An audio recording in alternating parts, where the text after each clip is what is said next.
नमस्ते दोस्तों, स्वागत है आप सभी का मेरे चैनल पर। और आज मैं आपके साथ शेयर कर रही हूँ बहुत ही खास रेसिपी केले और सूजी का शीरा, जो बहुत ही आसानी से बनता है और बहुत ही खास त्योहारों पर बनता है, जैसे कि गणपति, सत्यनारायण की पूजा में आपने इसे खाया ही होगा और आपको बहुत ही पसंद आया होगा। तो चलिए आज मैं आपके साथ शेयर करती हूँ इसकी बहुत ही सरल और सटीक सी रेसिपी, जिससे आप आसानी से इसे घर पर बना सकते हैं। तो चलिए रेसिपी को हम देख लेते हैं। जब भी आप शीरा या कोई भी मिठाई जब आप घर पर बनाते हो तो सबसे ज़रूरी होता है उसका मेजरमेंट। अगर आपका मेजरमेंट सही होगा, सही चीज़ें आपने नाप के ली होगी, तो आपकी जो मिठाई है वो बहुत ही अच्छी बनेगी। यहाँ पे मैंने सारी चीज़ों को इस कटोरी से मेजर करके लिया है। तो आपके पास भी कोई कप या कटोरी है तो सारी चीज़ें उसी से ही मेजर करें और उसी कप से आप सारी चीज़ों को लें, तो आपका शीरा बहुत ही अच्छा बनेगा। अब यहाँ पे मैंने एक फ्राइंग पैन लिया है। आपके पास फ्राइंग पैन, कढ़ाई जो भी हो आप ले सकते हैं। उसमें हमें घी को गर्म करना है। तो घी यहाँ मैंने हाफ कप जितना लिया है। इसे अच्छे से मेल्ट होने दें। अगर आपको ज़्यादा घी नहीं पसंद है तो आप घी कम भी यूज़ कर सकते हैं, लेकिन शीरे में घी ज़्यादा हो तो ही अच्छा लगता है। गैस की फ्लेम हमें लो टू मीडियम ही रखनी है। जैसे ही घी हमारा अच्छे से मेल्ट हो जाएगा, उसमें हम डालेंगे हाफ कप जितनी सूजी। इसे तब तक हमें पकाना है जब तक कि हमारी जो सूजी है वो हल्की सी सुनहरी ना हो जाए और एकदम फूली फूली सी ना हो जाए तब तक।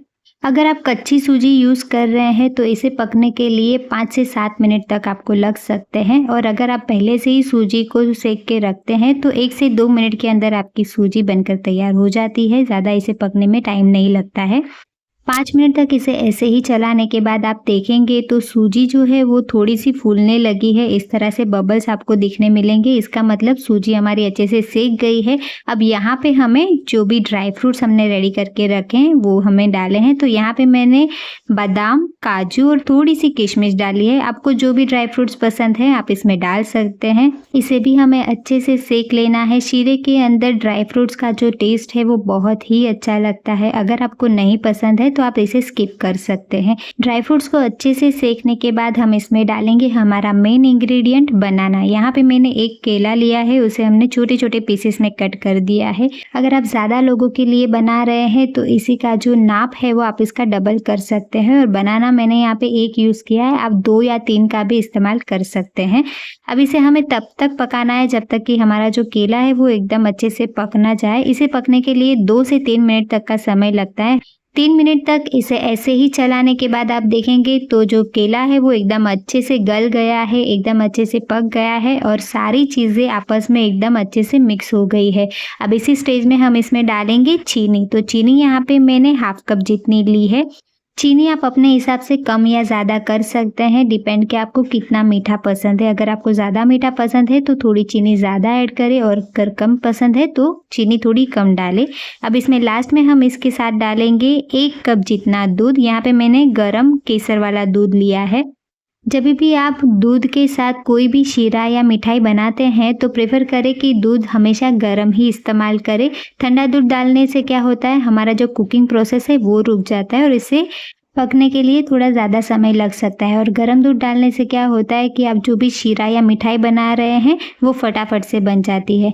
अगर आपको दूध में नहीं पसंद है शीरा तो आप इसके जगह पानी का भी इस्तेमाल कर सकते हैं, उसमें भी बहुत ही अच्छा बनता है। लेकिन प्रसाद वाला शीरा दूध में ही बहुत अच्छा लगता है।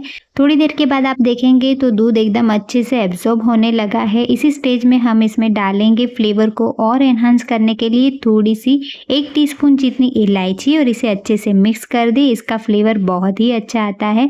अगर आपके पास जायफल पाउडर है, आपको अच्छा लगता है तो आप वो भी डाल सकते हैं इसमें आप फ्रेश तुलसी के पत्ते भी डाल सकते हैं, वो भी बहुत ही अच्छा टेस्ट देते हैं। 5 मिनट तक इसे ऐसे ही लो फ्लेम पर पकने दें जब तक कि हमारा जो दूध है वो पूरा एब्जॉर्ब ना हो जाए। 1 से 2 मिनट तक इसकी लीड लगाकर इसे पकने दें। 2 मिनट के बाद हम इसे चेक करते हैं तो शीरा हमारा ऑलमोस्ट बनकर तैयार है। सारा जो दूध हमने इसमें डाला था वो पूरा एब्जॉर्ब हो गया है। बहुत ही सॉफ्ट बना है शीरा और इससे ज़्यादा हमें इसे नहीं पकाना है। इससे क्या होता है कि जो शीरा है वो एकदम कड़क कड़क हो जाएगा। अब इसी स्टेज पे हमें कर देना है गैस की फ्लेम को बंद और हमारी जो कढ़ाई है, जो फ्राइंग पैन है, उसे हमें नीचे उतार देना है, वरना जो हमारा जो शीरा है वो जल सकता है। अब इसे हमें ट्रांसफ़र कर देना है एक प्लेट में, जिसमें भी आप इसे सर्व कर रहे हैं। तो हमने सारा शीरा एक सर्विंग प्लेट में निकाल दिया है और बस सूजी और केले का प्रसाद वाला शीरा हमारा बनकर तैयार है। इसे आप ऐसे ही खा सकते हैं या तो फिर इसे और भी थोड़ा अट्रैक्टिव या डेकोरेट करने के लिए थोड़े से और ड्राई फ्रूट्स या तो फिर तुलसी के पत्ते इसके ऊपर रखें, ये बहुत ही सुंदर दिखता है।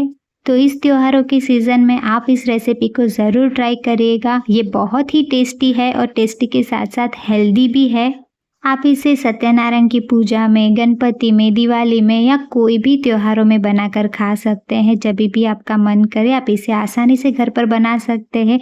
मैंने आपके साथ बहुत ही सरल सी रेसिपी शेयर करी है। अगर आपको रेसिपी पसंद आई है तो प्लीज़ वीडियो को लाइक करें और शेयर करें अपने फ्रेंड्स और फैमिली के साथ। और मुझे कमेंट करके ज़रूर बताएं कि आपको आज की ये रेसिपी कैसी लगी और आप देश के किस कोने से मेरी ये वीडियो देख रहे हैं, जान के मुझे बहुत खुशी होगी। और अगर आप मेरे चैनल पर पहली बार आए हैं तो प्लीज़ मेरे चैनल को सब्सक्राइब करिए और बेल आइकन को प्रेस करिए ताकि मेरे आने वाले हर नए वीडियो की नोटिफिकेशन आपको मिलती रहे। Thanks for watching.